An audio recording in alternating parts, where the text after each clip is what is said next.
Bonjour et bienvenue dans un nouvel épisode de ce podcast Venez Raisonnons. Aujourd'hui, je suis accompagnée de William. Bonjour William. Bonjour Emmanuel. Et Marie-France. Bonjour Bonjour. Marie-France. Bonjour Emmanuel, bonjour William. Alors, aujourd'hui, on répond à une question qu'un internaute nous a posée.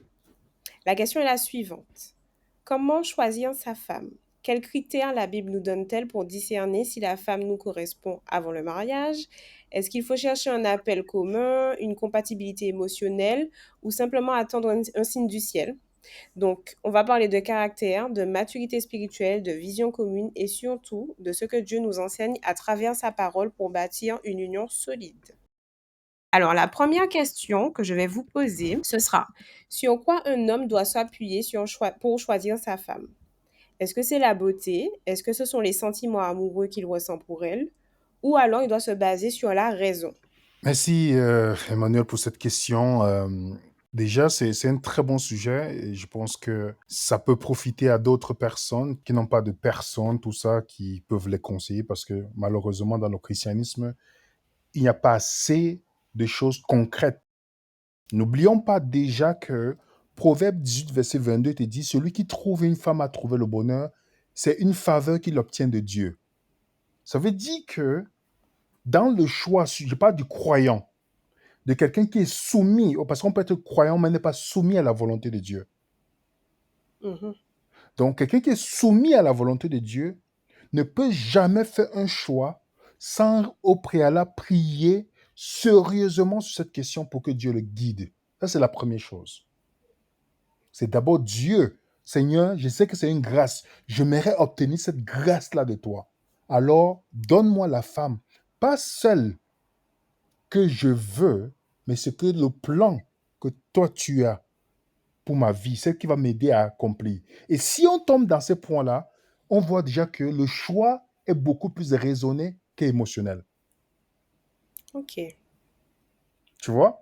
Je reconnais que en tant qu'homme, parce que je dois regarder une femme qui a la capacité pour m'accompagner dans la vision et la mission que Dieu me donne. Donc, tu ne peux pas t'attarder sur le fait que parce que la fille est belle, vous avez une alchimie, comme le monde le dit. Tout ça, c'est des choses, dans la preuve, le monde met ça devant, mais le taux de divorce est plus élevé dans le monde. La chimie ne les maintient pas ensemble. Tu comprends ce que je veux dire? Oui, c'est vrai. Donc pour ma part, c'est vrai que William a parfaitement raison. Donc moi, je suis une femme, hein, bien évidemment. Euh, donc il est important que l'homme fasse son choix de façon éclairée et en fonction de... On nous dit que la femme est tirée de sa côte, la femme est une aide. Donc c'est à l'homme de bien choisir en fonction de la mission qu'il a, de choisir cette femme. Après aussi, revient à la femme de l'accepter ou pas. Mais c'est vrai que beaucoup, dans, dans ce 21e siècle, on voit aussi que quand l'homme choisit la femme, ben, c'est comme si c'était obligé que la femme dise oui. Donc, faut pas oublier que on choisit une femme, et si vraiment cette femme est pour... la femme peut dire non au premier abord aussi, ça peut arriver, mais que la femme aussi, elle est libre d'accepter ou pas. Donc voilà. Le nom de la femme peut être une bénédiction pour l'homme qui connaît, parce qu'il va reconnaître dans les critères. Quand tu vois, il faut, c'est pourquoi il est très important d'avoir l'information pour pouvoir se lancer dans ce point-là. Tu vois, par exemple, imagine quelqu'un qui est amoureux des avions et qui dit, j'aime tellement les avions qu'il a les collections d'avions chez lui, c'est-à-dire les petits gadgets d'avion, tout, il a Figurine. les livres, tout, il a tout. S'il il s'en va dans une compagnie comme Air Canada, il dit, maintenant, le vol qui doit faire Montréal-Paris, laissez-moi piloter parce que je suis tellement amoureux des avions. Est-ce qu'on va le laisser piloter? J'espère que Non. non. On va dire jamais, mon cher, pour même l'arrêter, pour le mettre en prison. On va dire, monsieur, allez vous former. Ce qui fait que qu'est-ce qui te permet de faire la chose que tu aimes? C'est l'information. Ce n'est pas ta passion, c'est l'information. Donc, la même chose, il faut que l'auditeur ait les informations nécessaires. Comment Dieu me permet de reconnaître une bonne femme? Et il faut bien préciser, il n'a pas d'une fille, une femme. Celui qui trouve une femme. Parce qu'il y a une grande différence entre une fille et une femme dans la Bible. Une fille peut être 40 ans. Une fille peut être 50 ans. Une femme, selon la Bible, rentre dans un registre totalement différent. C'est pourquoi dans la Bible, on parle d'avoir une bonne femme, c'est une grâce. On dit bien c'est une grâce. On la compare, on dit c'est une faveur qu'il obtient de Dieu. Donc, ça demande quelqu'un qui s'assoit avec un sang-froid.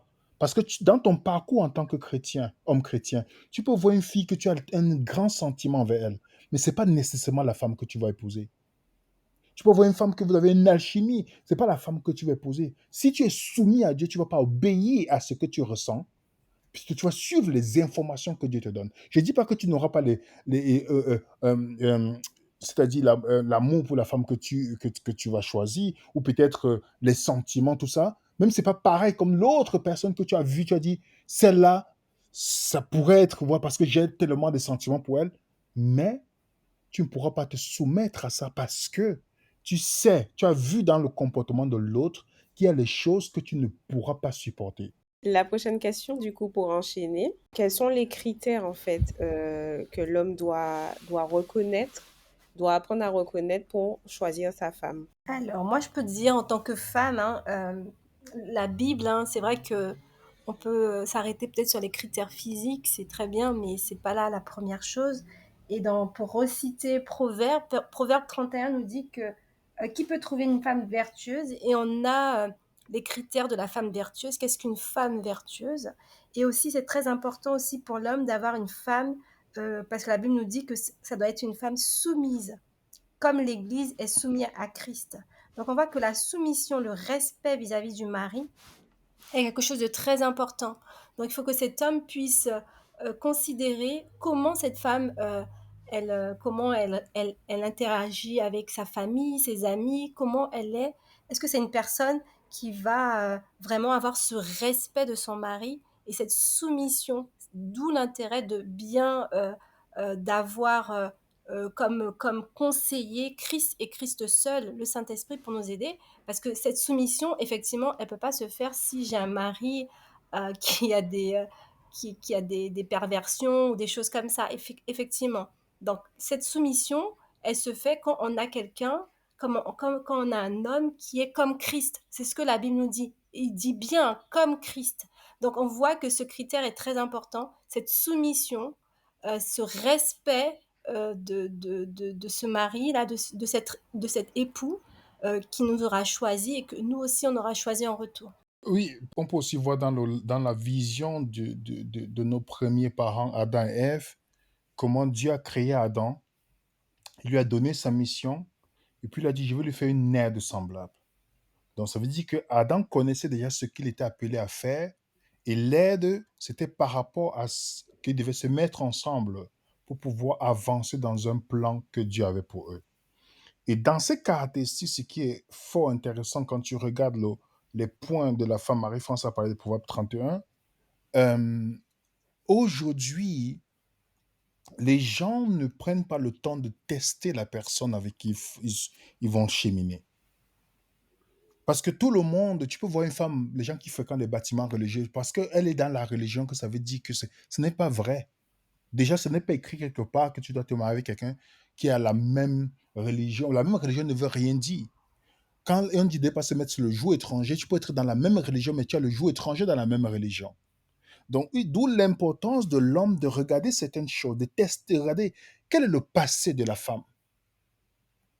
Ça, c'est une chose qui est importante, parce que le passé de la femme est important, comme le futur de l'homme est important. Je pense qu'on viendra sur un point sur les hommes, mais on voit que le passé de la femme est important. Quels sont les gens qu'elle a fréquentés dans son passé?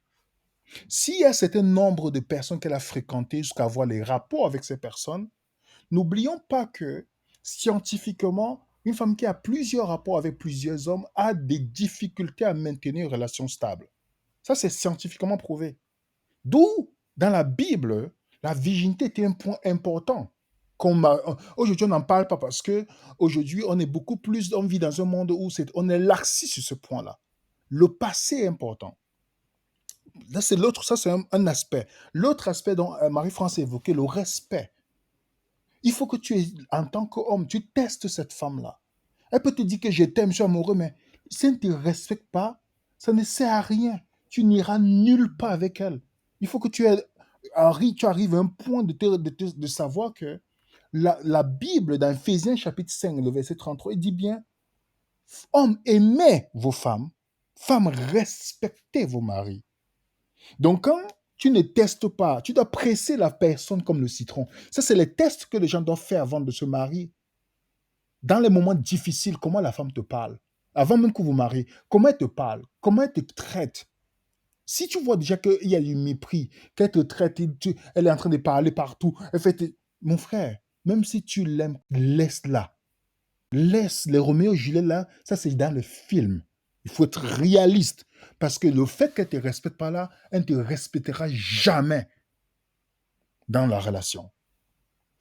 Donc, il y a le passé de la personne, son comportement. Regarde aussi l'aspect de sa relation avec son père. Il y a des femmes qui ont guéri, même si elles n'ont pas eu un bon père, mais il y a d'autres qui sont encore impactées par la relation de leur père. Donc, quand elles parlent de leur père, tu as l'impression qu'elles parlent de quelqu'un qui n'a aucune valeur. Elles vont peut-être beaucoup plus parler de leur mère comme de la valeur, mais le père, jamais. Et ça est un autre aspect que l'homme doit beaucoup regarder. Parce que la vision de la femme n'est pas guérie d'une vision tordue de l'homme. Donc, parce que n'oublions pas, dans l'échelle, la femme, quand elle n'a pas une bonne vision de son père, ça a l'impact dans sa relation avec les autres hommes. Donc, il y a aussi ces choses qu'on doit regarder. Même si on dit qu'elle est chrétienne, la vie spirituelle, c'est quoi sa vie spirituelle, réellement? Qu'est-ce qu'elle fait lorsqu'elle est seule? Est-ce qu'elle passe son temps à regarder Netflix? Ou, je suis pas que juste qu'il regarde Netflix, mais comment elle mène sa vie spirituelle? Si demain, il n'y a personne, est-ce qu'elle va continuer à vivre sa vie spirituelle comme le Christ? Ou directement elle va s'inscrire dans une salle de salsa pour commencer à aller bouger les reins là-bas? Il faut voir toutes ces choses. C'est pourquoi il faut tester. Moi, je dis que notre génération est peut-être sacrifiée. La génération à venir peut se rattraper, ou les générations d'autres générations, pour se dire que il faut amener la personne à un point où tu vas révéler, où les circonstances vont révéler le vrai caractère de la personne avant de vous engager. Parce que si ce n'est pas le cas, tu auras des surprises. Parce qu'il faut que tu sois prêt à te dire, est-ce que je pourrais accepter que cette femme me manque le respect, même si on se met ensemble? Si tu n'es pas prêt à accepter ça, le chemin que tu vas faire là, tu vas le regretter. Parce que si une femme ne te respecte pas, et que tu vois qu'elle respecte des autres, elle ne te respecte pas toi, tu perds ton temps en tant qu'homme. William, si tu me permets, je voudrais un peu nuancer ce que tu as dit par rapport à... Effectivement, c'est important pour une jeune femme qui est en devenir une future femme d'avoir une relation saine avec son papa charnel. Mais je voudrais un peu nuancer parce que des fois, on idéalise nos papas. Et il faut vraiment le mettre en lumière avec la parole de Dieu, parce que des fois on dit ah oui ben cet homme il a les caractéristiques, c'est de pas ne pas, enfin c'est plutôt de ne pas comparer en fait avec son père physique, car on sait que le meilleur des pères bah, ça reste Dieu, mais il faut vraiment nuancer parce que beaucoup de femmes ont fait des choix d'hommes parce que cet homme avait les mêmes qualités que leur père physique, parce qu'ils avaient une bonne relation, mais des fois on ne connaît pas vraiment dans l'intimité qui est véritablement nos papas, malheureusement, et des fois c'est des relations que nos mères... voilà. Donc c'est vrai que c'est important d'avoir cette bonne relation, de faire, il y a un manque affectif, de le résoudre avant de rentrer dans une relation de couple, mais il ne faut pas non plus idéaliser par rapport à ça. Je voudrais juste nuancer Non, mais par rapport... Marie-France, ce n'est pas l'idéalisation. Il faut qu'on soit raisonnable. Oui, c'est pour ça que... On parle d'un papa, on parle des chrétiens ici, on ne parle pas Mhm, des gens du monde. Donc, et déjà, aucun papa n'est parfait sur la terre, mais est-ce qu'il remplit son rôle? Est-ce que la fille, parce qu'il y a les femmes qui vont regarder en disant que mon père, je vois comment c'est un homme, il est un homme dans la maison. mhm. C'est lui. Donc, j'aimerais aussi avoir un homme comme mon père dans la maison. C'est pas mauvais pour une femme d'avoir cette base-là, Tout parce qu'il à n'y aura fait. jamais un père parfait. Mhm, Maintenant, même si tu me dis que la fille a un mauvais comportement, elle a une mauvaise relation avec son père, et que maintenant son père est celui qui est dans le ciel, mais dis-moi, combien de personnes qui, dans les moments, dans leur vie chrétienne, n'arrivent pas dans leur esprit de dire, j'ai un Père dans le ciel. Dès qu'il y a quelque chose qui commence à en vouloir au Père, à Dieu. Mm. Combien de personnes que tu as... J'ai rencontré beaucoup de gens chrétiens qui te disent, oui, où est Dieu? Si vraiment Dieu était ceci, pourquoi mon Père... Tu vois déjà que si tu te mets avec cette personne, dans les moments difficiles, elle dit carrément que Dieu n'est pas son Père. Mm. Donc, il y a la nuance dedans. J'ai compris ce que tu as dit, mais c'est important déjà pour une femme d'avoir cette base-là, d'avoir une relation, parce que l'impact, d'une manière statistique, te dit que les enfants qui ont grandi sans une bonne figure paternelle ont plus de chances d'avoir des comportements qu'on retrouve dans la société aujourd'hui. Oui, La effectivement. violence, la façon de... Voilà, le manque de maîtrise de soi, ça fait partie des statistiques qu'on voit aujourd'hui dans la société, qu'il ne faut jamais négliger. Le banditisme, la promiscuité, toutes ces choses qu'on voit dans la société aujourd'hui, c'est le résultat de l'absence du père. Tu vois? Oui, oui, tout Mhm. à fait d'accord, parce que c'est vrai que les carences aujourd'hui, ben, sont essentiellement liées parce qu'il y a beaucoup de familles monoparentales, beaucoup de divorces, malheureusement, et on voit que ça impacte toute la société. Alors, pour conclure sur cette question, j'aimerais juste rajouter de faire attention à ce qu'on appelle être converti. Parce que c'est vrai qu'il y a Ah. des hommes, là on parle des hommes qui choisissent leur femme. Il y a Mm. des hommes qui disent oui, mais elle s'est convertie, elle est convertie. Donc attention à ce qu'on appelle être converti, parce que parfois c'est juste appartenir à une dénomination, s'être fait Mhm. baptiser dans le cadre Mhm. de cette dénomination, mais en fait on n'a aucun enseignement qui nous apprend à être une femme vraiment selon Dieu, à être un homme vraiment selon Dieu. Donc Mm. vraiment, soyons attentifs à ça, en fait, à ne pas dire oui, elle appartient à une religion, ça y est, elle est convertie, je peux. Très bon point, Emmanuel. C'est bien que tu aies souligné ce point aussi, parce que si vous regardez, Marie-France, je ne sais pas si vous avez regardé statistiquement au milieu du christianisme, posez-vous la question, combien de femmes chrétiennes sont mariées vierges, les jeunes filles aujourd'hui? Mhm. Combien? Tout ça, c'est l'indication. Tu vas voir que sur 10 personnes, même pas 8 se sont mariées vierges. Pourtant, la plupart ont grandi dans un cercle de familles religieuses qui partaient dans un bâtiment, soit le samedi, soit le dimanche, régulièrement. Donc, comment on explique ça? C'est pourquoi le point d'Emmanuel est très important. La présence dans les milieux religieux n'indique pas que la personne a une relation personnelle avec Dieu. Ouais. Donc, ça n'indique pas du tout. Parce que c'est ça que nous, on essaie parfois de voir, que même quand nous, on fait les études, les gens pensent que parce que je fais l'étude que je suis parfait. Jamais. Il faut faire très attention à ça. Tu vois ce que je veux dire? Mhm. Donc, et c'est ça que parfois certains hommes disent, ah oui, je ne la voyais pas à l'église. Oh non, c'est sûrement c'est une femme. Une fois qu'il épouse, il voit que même ouvrir sa Bible, elle n'ouvre même pas.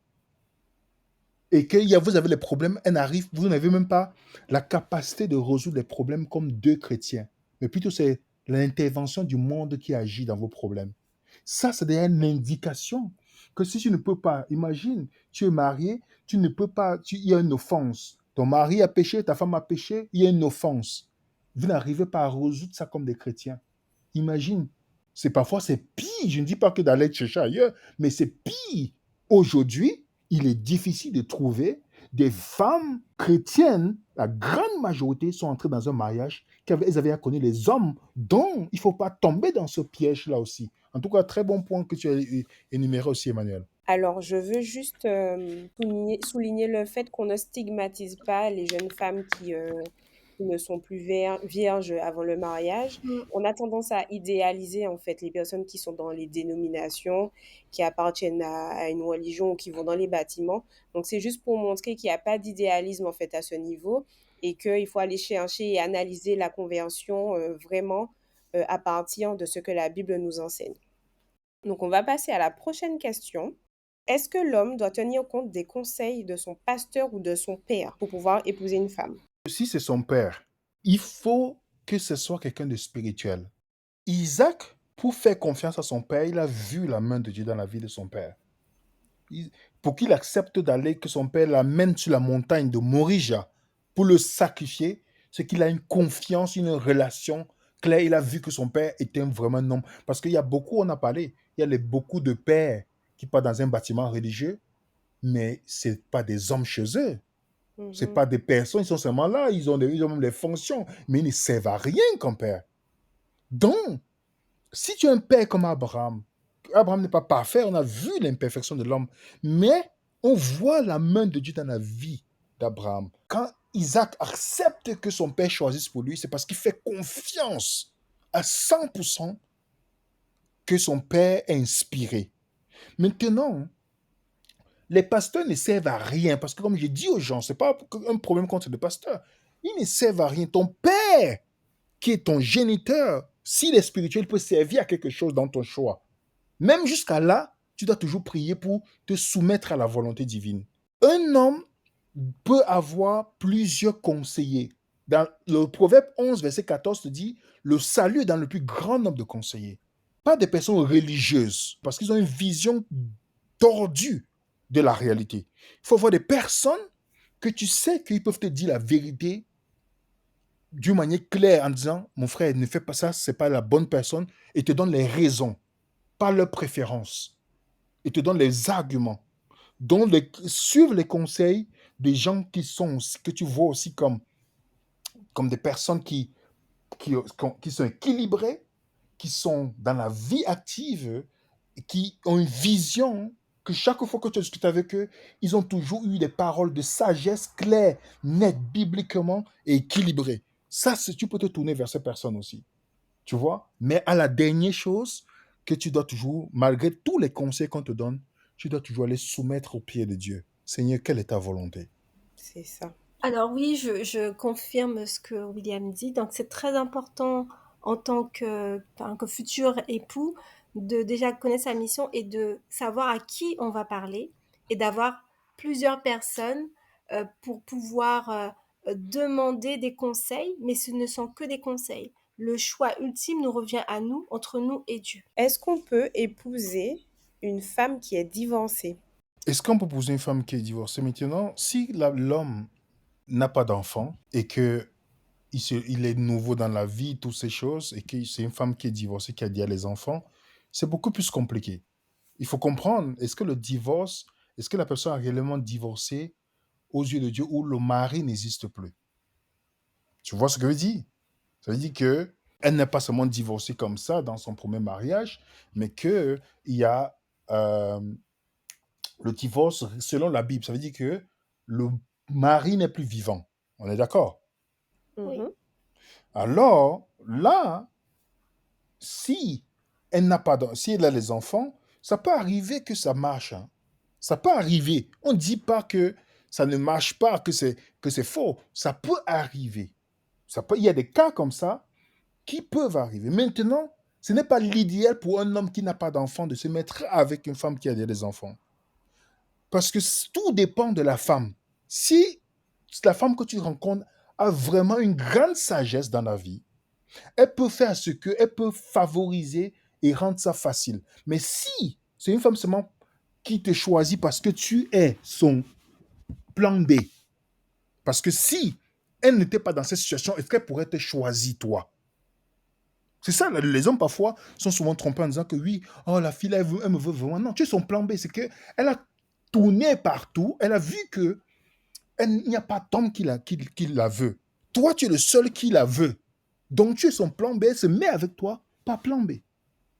Alors, il faut te rassurer de ça aussi. Si elle n'était pas là, est-ce qu'elle t'aurait choisi?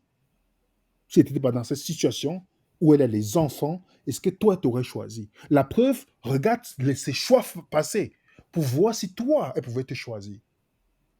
Donc, parfois, nous, les hommes, on est naïfs.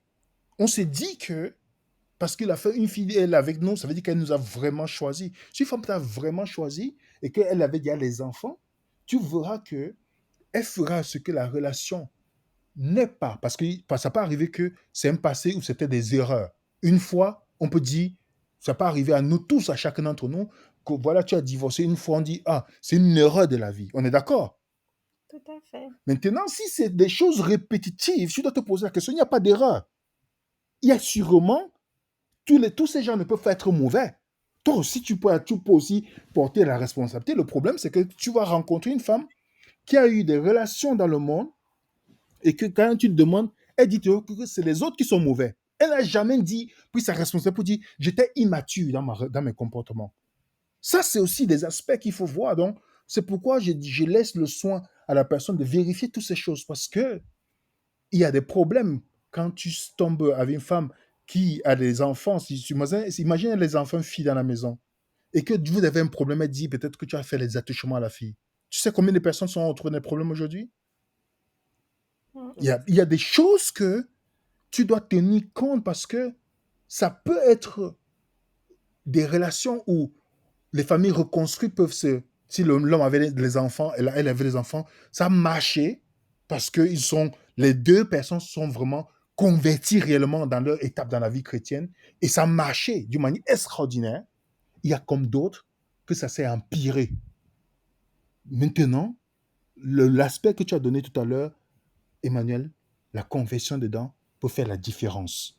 Oui, c'est vrai. Moi, je rejoins parfaitement William sur ce point et c'est vrai que en tant que moi-même divorcée, je sais que c'est oui, on me dit toujours que enfin, que je me punis, mais non, c'était mes choix, mes décisions qui étaient mauvaises. J'ai fait une erreur, mais je sais qu'aujourd'hui, le remariage, c'est un sujet qui fait beaucoup de débat. C'est très controversé dans les différentes assemblées, mais en tout cas, restons vraiment focus sur la Bible et comme l'a dit William, il faut vraiment, lorsqu'on épouse une personne, c'est pas que c'est impossible, hein, mais ça, c'est tout à fait possible si cette personne, elle a pu faire la rétrospective dans sa vie, parce que si elle a divorcé, c'est qu'à un moment donné, il y avait quelque chose qui n'allait pas.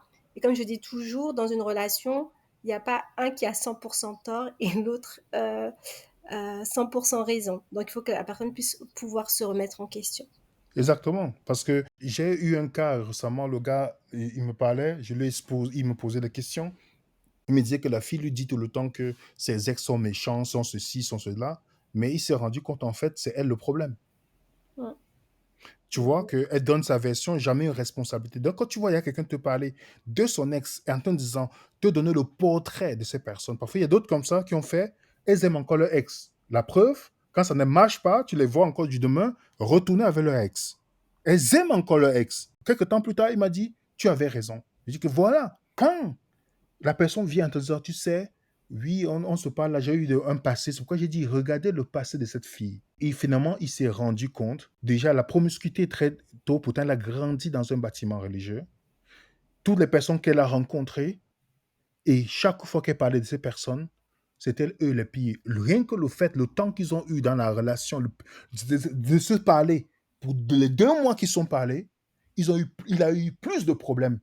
Chaque fois, vous avez toujours les problèmes de comportement. Il m'appelait tout le temps.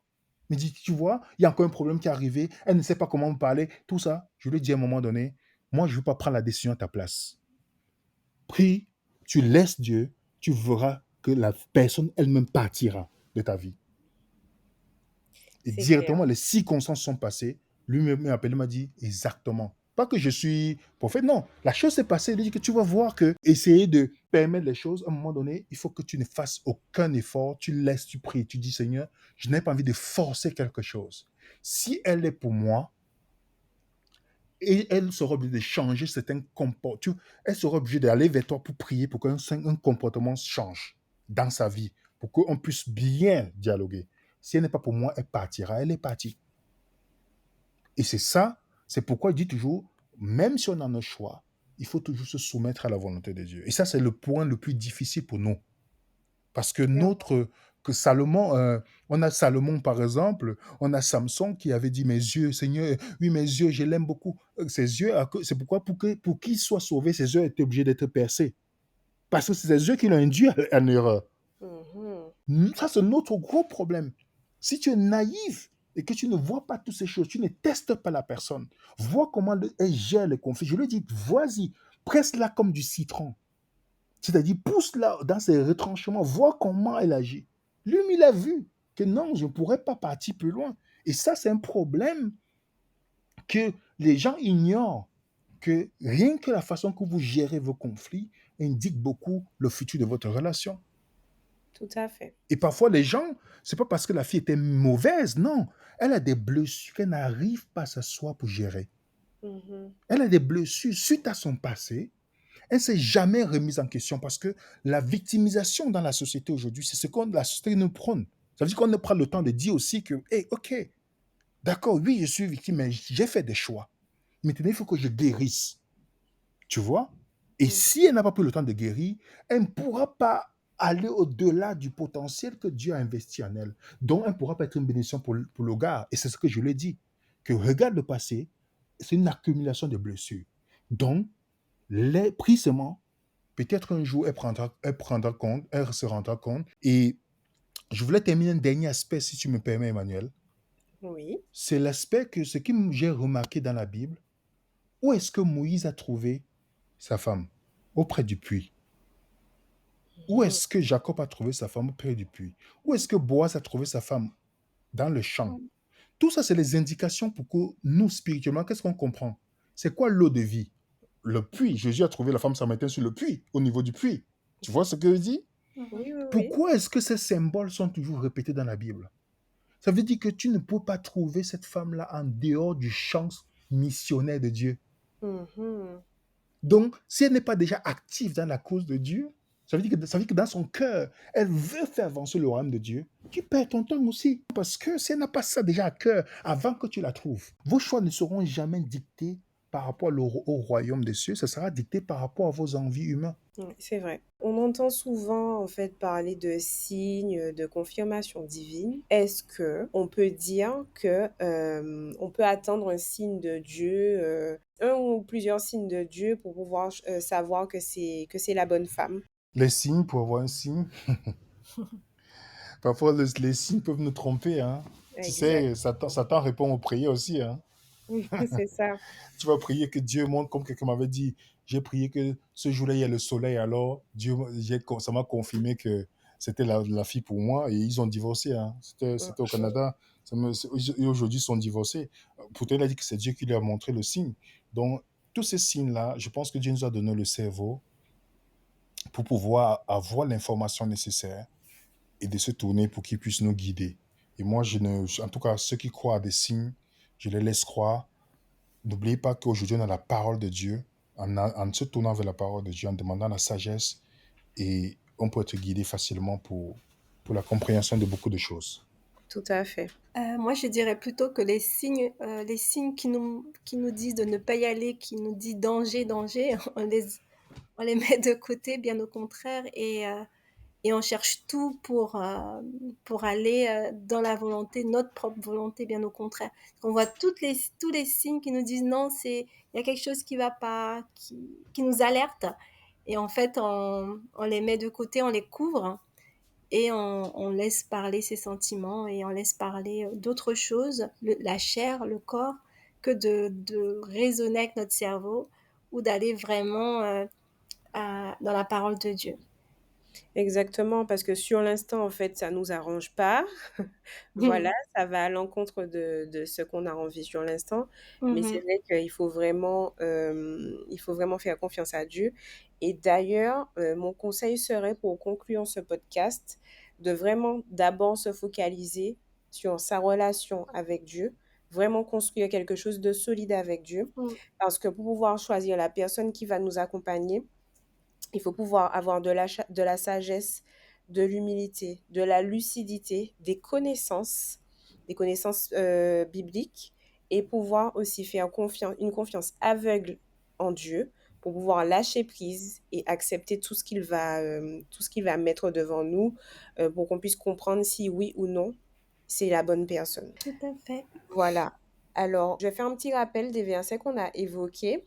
Donc, Éphésiens 5, verset 33, Proverbe 18, verset 22, Proverbe 31, Proverbe 11, verset 14. Est-ce que vous avez d'autres versets à recommander? Bon, on peut lire l'histoire d'Abraham, de Matthieu, Genèse. L'histoire de Toutes les Ruth. histoires de Ruth, par Mm, exemple. Voilà, Mhm. la seule femme vertueuse dans la Bible. Pourquoi est-ce qu'elle est vertueuse? mm, Pourtant, son mari est mort, elle était déjà mariée avant, toutes ces choses. Elle, mais c'est la femme qu'on qualifie vertueuse dans les Écritures. mhm. Pourquoi? Donc, qu'est-ce qu'on peut apprendre de sa vie par rapport en tant que femme? Donc, il y a pas mal de choses c'est très intéressant de lire et pour voir vraiment pourquoi Boaz l'a choisi, quoi.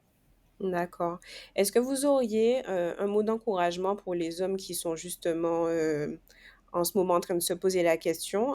C'est de dire, aujourd'hui, on vit dans un monde qui devient de plus en plus difficile avec l'ennemi attaque la famille, les foyers, Mmh. dont les hommes aujourd'hui sont une cible parce que l'homme est le garant, est comme voilà, le pilier de la famille.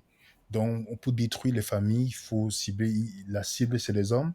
Donc, il faut beaucoup que les mamans éduquent et prient beaucoup pour que Dieu leur donne la force d'éduquer les hommes vraiment tels qu'il faut, ou les parents aussi, les papas, voilà, et aussi de comprendre que ce n'est pas on ne doit pas entrer dans la bataille comme le féminisme de la troisième, de cette génération qui est dans la haine de l'homme. C'est souvent surprenant de voir les femmes chrétiennes s'asseoir, tu les vois, la manière qu'elles parlent des hommes, tu te dis, mais c'est impressionnant. C'est impressionnant. Ça ne Mmh. devrait pas être un langage où on a l'impression qu'il y a une détestation du masculin. J'ai vu une fille chrétienne me dire comment la haine de l'homme qu'elle veut se remettre avec une femme. Tu entends ça, chrétienne qui te dit ça. Donc, tu dois comprendre que il faut qu'on sorte de cette spirale. Plutôt voir ça comme une attaque de l'ennemi et s'encourager les uns les autres. De la même manière que les femmes doivent prier pour les hommes, les femmes aussi, les hommes doivent aussi prier et que les hommes doivent prendre patience et de savoir que le choix qu'ils prendront peut déterminer toute une génération. Tu Mmh. vois? Donc, Ouais, il faut beaucoup, beaucoup, beaucoup de recul et aussi se rapprocher des personnes sages. Nous, on n'en a pas eu. On essaie d'étudier comme ça. Peut-être eux, ceux qui sont avant, ceux qui sont après, ils pourront avoir peut-être d'autres qui pourront mieux les guider, de vraies personnes qui vont les guider à pouvoir faire le bon choix par la grâce de Dieu. exactement. Et moi, en tant que femme, j'ai envie de leur dire: «Soyez des véritables hommes, prenez votre place et car on en a besoin d'avoir des hommes, vraiment des véritables hommes selon le cœur de Dieu et qui n'aient pas peur de garder ce standard que Dieu a mis en place pour eux. Même s'ils paraissent un peu archaïques, parce qu'on va dire oui, c'est le, c'est le patriarche, enfin, c'est quelque chose d'un peu démodé, mais que ces hommes-là puissent vraiment s'appuyer sur la parole de Dieu et qu'ils puissent aussi demander conseil, qu'ils n'hésitent pas à demander conseil et ensuite de le mettre en lumière avec la parole de Dieu. Oui, Si il y a le débat de dire qu'un homme doit prendre sa place, c'est parce qu'il n'a pas vu à cette femme-là une femme qui va prendre sa place. Dès que les femmes qui veulent toujours, voilà, jouer le rôle de l'homme, dès qu'elles sont dans une forme masculine, l'homme, un homme qui est intelligent doit se retirer. Si elle est dans sa forme féminine, ça permettra à l'homme de prendre sa place. non, je parlais par rapport à la société, hein, parce que bien Ah, souvent, on dit oui, il faut que l'homme exprime sa féminité, qui n'est pas honte justement d'avoir leur place d'homme et de ne pas baisser leur standard. Moi, voilà, mon standard, c'est parce que c'est celui de Dieu et qui n'est pas honte en fait, parce que bien souvent, tu as l'impression que quand les hommes disent voilà, moi je veux être un véritable homme, on les traite de machos, on les traite de plein de non, choses en non. fait, tu vois. Oui, mais il faut pas avoir peur d'être homme dans cette C'est société ça, aujourd'hui parce c'est que pour ça. tu vois que c'est Satan qui essaye par ce mouvement-là de pouvoir castrer les hommes. C'est ça. Il faut jamais, mon conseil pour les hommes, rester homme masculin qu'il faut et ne jamais tolérer le manque de respect envers vous. Tout à Que fait. chacun doit prendre sa place. Si quelqu'un ne peut pas te respecter en tant qu'homme, tu le mets de côté. Quand il dit met de côté Mmh, gentiment, tu fonctionnes avec ceux. Si c'est une femme qui sait vraiment que elle te donne, elle dit, voilà l'homme de ma vie, voilà l'homme qu'il faut, elle fera ce qu'il faut pour te permettre d'exprimer ta masculinité mmh. selon la Bible. Mmh. Amen. C'est ça, exactement. Merci d'avoir partagé ce moment avec moi, j'étais ravie. Je vous dis Plaisir à bientôt pour partagé. un nouvel épisode. Très bientôt. Au À revoir. bientôt. Ciao, Bye ciao. bye.